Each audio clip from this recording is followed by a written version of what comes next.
Well, we are here at the NRA Range, and I'm so excited. We've got the folks from the NRA National Firearms Museum. Actually, the NRA Firearms Museum's now, we got right? 2 or 3 of them. Yes, we do. Absolutely. Well, thank you all for showing up this morning, and we had just the coolest time.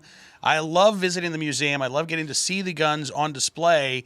But this was a rare treat. We got to see the guns in action today. Well, we do the toy department, so we always have a good time. But this was the best morning of the year, I guarantee you that. This is exciting. How often do you all break the guns out and take them to the range and actually shoot them? We will shoot them from time to time. We'll do a muskets to machine guns program for visiting high school youth. And we call it interpretive use, but that means going down and playing on the range. And we bring the cool stuff out. We do it for gun gurus. We shoot stuff, blow stuff up for the Gun Gurus TV show on NRATV. So we get to play with them every so often. Jim, how far back do the firearms in the museum go? I mean, is it just 100, 200 years? We have what we think is the oldest firearm on display in North America. It is a hand cannon that was recovered from the ruins of an Austrian castle that fell in 1350. And that's about when they first started using firearms in Europe. So we start very, very early and go all the way up to today. That is absolutely amazing. So I noticed that some of you all, this is not your normal museum attire, yes, correct? It is. Is it every day? Yeah. What's wrong with it? You trying to tell us something? No, there's nothing wrong with it. I think there's a lot right with this. Okay, but I'm curious, how many of you are reenactors, are seriously into the historical reinterpretation? Yes, you do have to admit that on camera. Yeah. Yeah. That is fantastic. I got to say, as a history lover, I'm so excited about this. And let's talk about some of the guns that we shot today, if we can. And Phil, let's start with you, because you were dual wielding what were those revolvers that you were using? Webley Fosbury's. And I think it's the first time possibly that it's ever been captured on film. 2 Fosburys going off at the same time. We hope. We hope, yeah. Extremely rare British pistol that was invented in 1901 and used throughout the First World War, the Great War. And to have 2 of them is riches beyond measure. You know, What's cool about them? It's a thank you. It's a semi-automatic revolver, or in other words, the answer to a question nobody ever asked. It's a gun that when you fire the first shot, it recoils, rotates the cylinder, cocks the hammer, and gets it in battery for the next time you pull the trigger. It was very popular with Royal Flying Corps and Royal Air Force pilots in the First World War because it didn't eject any shells into the hot shells into the fuselage, which was very flammable, and it allowed you 6 shots really quick. Why was that not sort of adapted to be the part of the standard revolver mechanisms? Well, having a semi-automatic revolver, just like I said, it's except for the pilots, that was the only real practical use for it. And I doubt it survived well in the rigors of the trench with the mud and the dirt and the dust. Whereas the Webley Mark VI that you shot, that was the real workhorse for the British Empire, and that gun is celebrating its 100th anniversary right now. So you had a Pritchard bayonet on it, which allowed some close-in fighting if such need arises. But they were both seen in the trenches a century ago. That is amazing. Speaking of close-in fighting, Logan, you were shooting it was sort of a standard police issue revolver, right? But there was a really interesting attachment. Yeah, that's correct, Cam. It was a Colt police revolver from the early 20th century, but attached to it was a billy club that you could shoot through. It was hollow. It wasn't rifled, but you could shoot through it. And it just has a little lug attachment on the end that hooks over the front sight. And so if you run out of 6 shots and he's not down, you can go do a little walloping. As we saw, I took care of the target down there. He's got a concussion. So, yeah. That's fascinating. And Aaron, you were shooting something that didn't even look like a gun. I mean, this looked like it was in the spine. Well, that's true. You shot one that kind of looked like a mechanical hand, but I'm sticking to the cane gun. Yes. That it's a percussion gun, so you load a little cap on it, you shove something down the barrel. Ours you can't hold like a cane because the ball just falls out. Then you use your thumb or finger to flip over, spring, good to go. And Jim, how ubiquitous were guns like that at points in history? You know, the late 19th, early 20th century saw a lot of these really weird and wonderful guns, and going on into the mid-19th century. But you had a lot of disguised guns. You had cane guns, you had sword guns, knife guns. We've got a battle axe gun, guns that look like cigarette packs. Were those always popular. seen as sort of novelty items, or were those billed as self-defense items? I think people bought them for serious use. Yeah. I think a gentleman bought a cane so he could be armed, just like a lady might buy a purse gun to carry with her. So, Right, because I've seen cane swords before. Yeah. But I had never seen a cane gun until Yeah, today. yeah. They're That's cool. amazing. All right, and Doug. First of all, you got to explain the hat, Doug. As a hat aficionado, Explanation. I'm just beyond explanation right now. The National Firearms Museum non-firearms collection is filled with treasures. I'll leave it at that. okay, all right. And what was the favorite thing that you got a chance to shoot today? Well, I'll tell you, the Sharps carbine, actually a coffee grinder Sharps carbine, that shot very well, no problems with it. It's one of those 52 caliber percussion breech loaders of the American Civil War. You say it's a coffee grinder Sharps carbine. Does that mean it actually has a coffee grinder on it? Absolutely. In fact, there's a crank handle. You can drop in the beans, turn the crank, and out comes the coffee ready to go into your mug. Okay, so who's going to help explain this one? Why would you have a coffee grinder attached to a firearm? I can understand you want your I'll make coffee up in a the story. field. I'll Okay, make up a please do. story. Jim. Yeah. It was made for Union troops who were chasing the Confederate guerrillas who were living off the land very handily. And it was one of these would be issued to every 10 or 12 regular guns. The idea, it's always been called a coffee grinder Sharps. I think the real explanation of it might be that it was used to grind corn that they would forage. So Okay. they were hoping to forage and live off the land a little bit like the Confederate forces were, and that was so they wouldn't have to carry a separate grain grinder or coffee grinder, whichever it was really used for. When was that introduced in the Civil War? Was that like mid-war, or was that towards the end of the war? You know, I don't really know. Doug, do you know the introduction on that? Actually, very, very end of the war, condemned guns were used as the foundation to build those.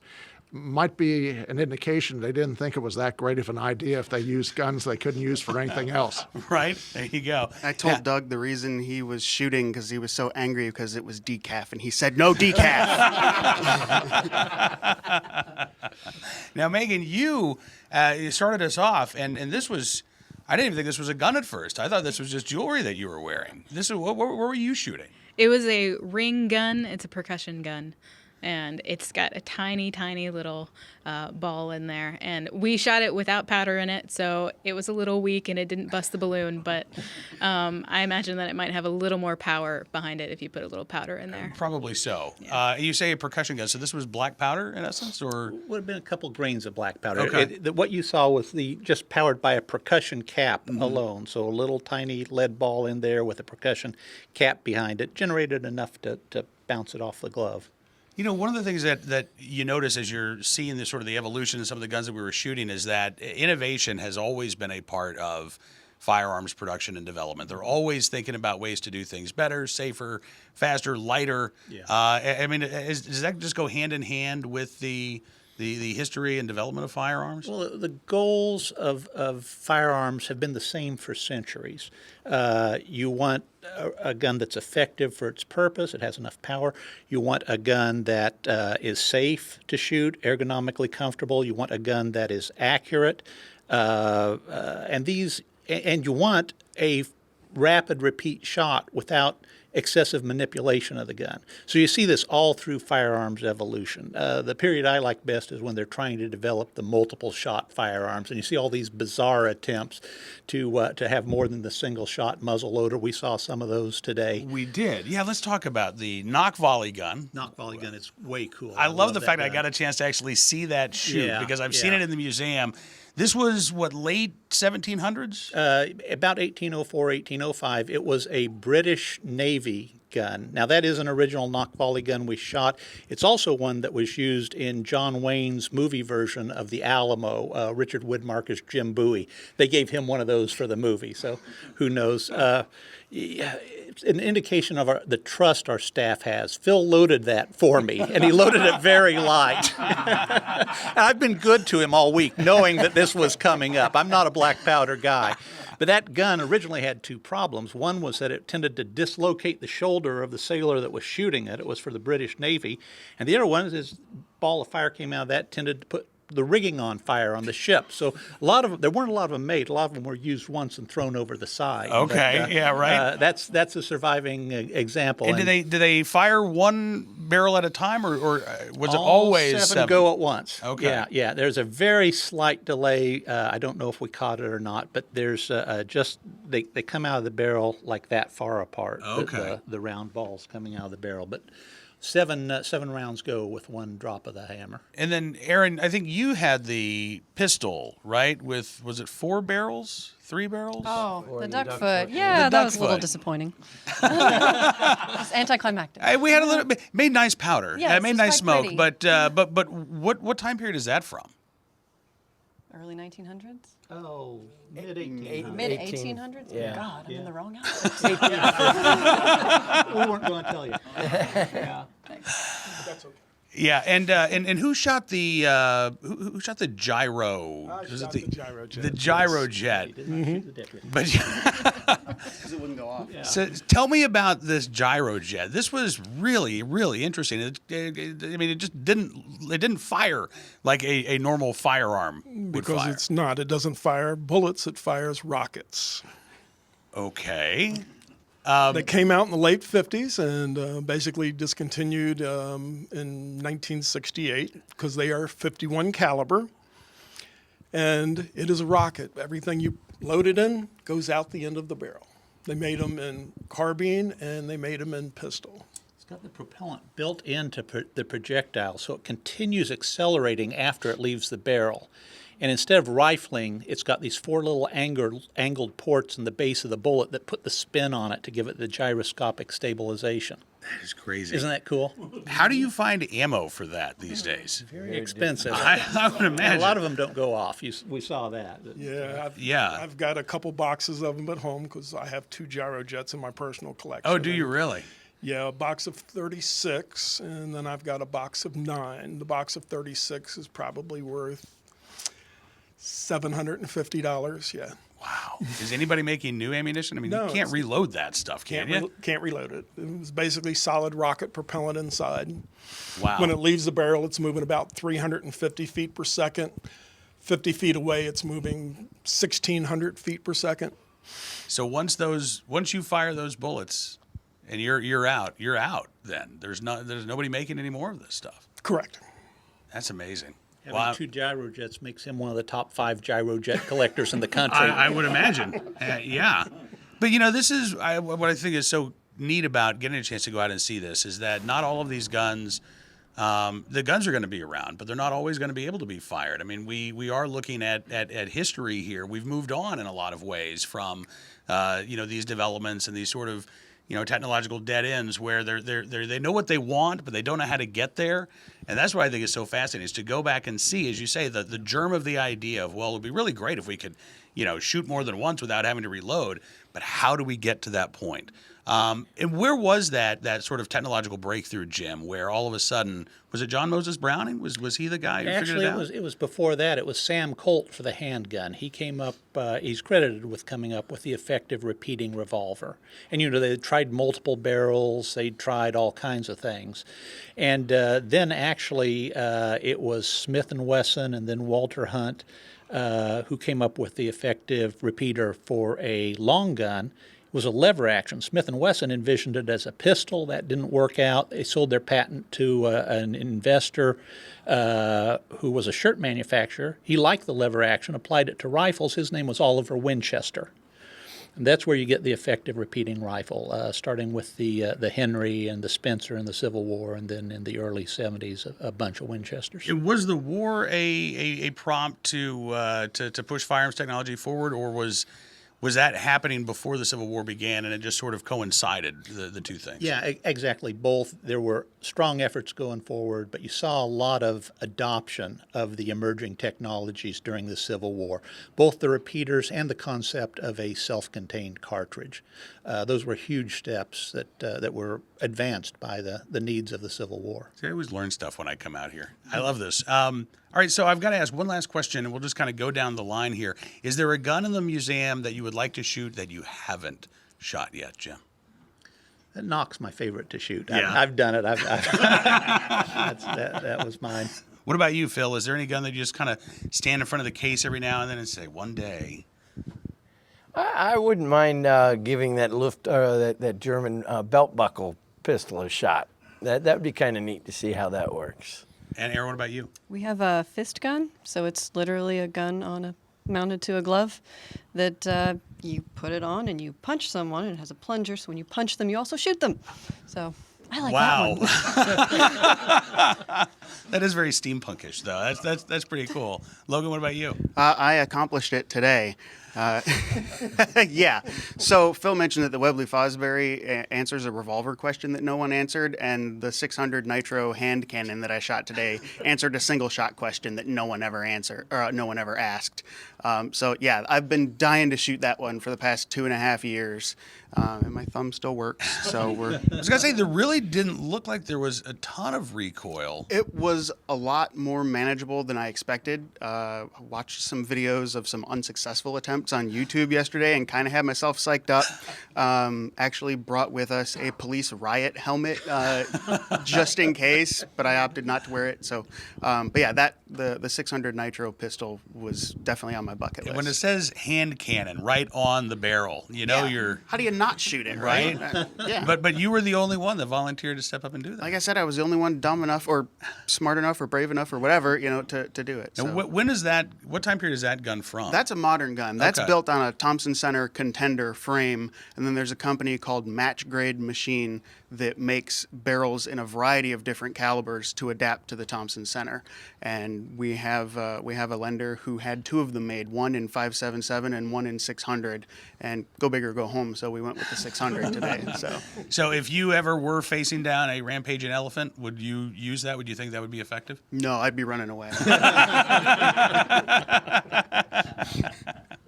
And what about you? Have you been able to shoot all the guns in the museum that you'd like to shoot, or is there something out there that's... I'd like to shoot everything in the museum, but I shoot a lot of shotgun, and we have a couple bent stock shotguns where a right-handed person that's blind in the right eye, the stock comes out and swerves, and you use your left eye to sight down the barrel. And Wow. I just wonder what the recoil is like, 'cause it's got to go off the side instead of up, because it's curves out like this in front of you. That's fascinating. I've missed those in the museums, and I got to go back and take a look at that. Doug, what about you, sir? Well, I've always had my heart set on shooting a baby Patterson, and we've got 2 of them. It could happen one day. Okay, what's a baby Patterson? Sam Colt's first revolving handgun design was the Patterson, made in Patterson, New Jersey. 5-shooter. And the baby Patterson was the smallest one made, 28 caliber. Little gun. But if you're going to shoot one, they're also very, very expensive. Still classified as an assault weapon in New Jersey, too, I believe. In a lot of places. Yeah. And Megan, what about you? I love the oddball stuff, so the ring gun was pretty satisfying for me. There's still a few oddballs in the museum that I think would be interesting to shoot, though. The oddball stuff. I mean, that you kind of naturally gravitate to that because it's so unique and interesting and not what you'd find in a gun store these days. When was that? When did those sort of die out, Jim? The production of those sort of oddball guns. It dwindled during the early 20th century. I got to change my answer. Okay. We have a 16-shot wheel lock from 1580 that is fully automatic. I would like to shoot that. I would like to see you shoot that. Yeah, That would be pretty yeah, cool. yeah. 16. And I'd like to hold the insurance policy on that. Okay, 16-shot, fully automatic. Yeah. How do they accomplish this in the 16th century? Very carefully. Yeah, I've heard a couple different stories on it. Ernie, you explained it well how it loads. They all go down. All the From rounds mine, go down the same you barrel. stack loads. You load it like a standard black powder gun. You pour powder down the barrel, seat a ball, but then you pour powder again and seat another ball, and you stack 16 loads. The way I understand it, there's an extra channel milled down the inside of the bore. There's a wheel lock on the 16th round. When you shoot that off, it shoots that round, it burns past the next bullet, and that one goes off, and it burns past the next bullet, and it goes all the way down. Okay, so it's automatic in that once it starts It's like firing, a it's Roman not going candle. to stop. It's Right. like a Roman candle. Yeah. Once you light it, you're not stopping. It's to keep it pointed downrange. If anyone tells you the founders couldn't have envisioned anything other than a single-shot muzzleloader, there's a lot of designs out there that prove differently. Absolutely. And I'm glad that you brought that up, because this is obviously something that we hear not just from anti-gun advocates today, but from judges, who are deciding court cases about what our right to keep and bear arms is going to look like. And very clearly, not only could the founding fathers have imagined this, these guns were present. These guns were around. You had the Girandoni air rifle? Is that right? That was very shortly after. Continental Congress tried to place an order for 8-shot repeating flintlocks. Now, the guy that was designing them was a little bit flaky on the terms, so the deal fell through. But they were aware of it. They wanted to buy them. That is amazing. See, there's so much history here in Fairfax, Virginia, at the NRA Range today, but at the National Firearms Museum all year round. And as you said, Jim, you've now got multiple museums. There are places all around the country where people can go and get some of this firearms history. Of course, we've got the home one here at Fairfax, over 80 years, is the National Firearms Museum. Our new one in Springfield, Missouri at the Bass Pro Shop is the National Sporting Arms Museum, and we recently welcomed our 1 millionth visitor there after 3.5 years. I don't know anywhere anybody goes and more people go and have a positive live experience with firearms than there. And we've got a great little jewel box of a museum at the Raton Center in Whittington Center, a great shooting center. It's the Frank Brownell Museum of the Southwest. All right. Well, listen, ladies and gentlemen, thank you so much for having us out here, for letting us get a chance to shoot some of these historic firearms. And I hope that we can do this again at some point. We'll do this weekly if you want. Okay, let's go. Let's bring it back. Jim, thank you. Phil, thank you so much, Thank sir. you, Tim. And I won't go down the list here, but thank you all for coming out. Hope you had a good time as well this morning. Thanks so much. Thanks so much, Cam. And we will be back here at the NRA Range before long. I want to thank Michael Johns, the NRA Range Master, for inviting us out here. And we've got more fun stuff planned in 2017, so we will see you at the range here before long.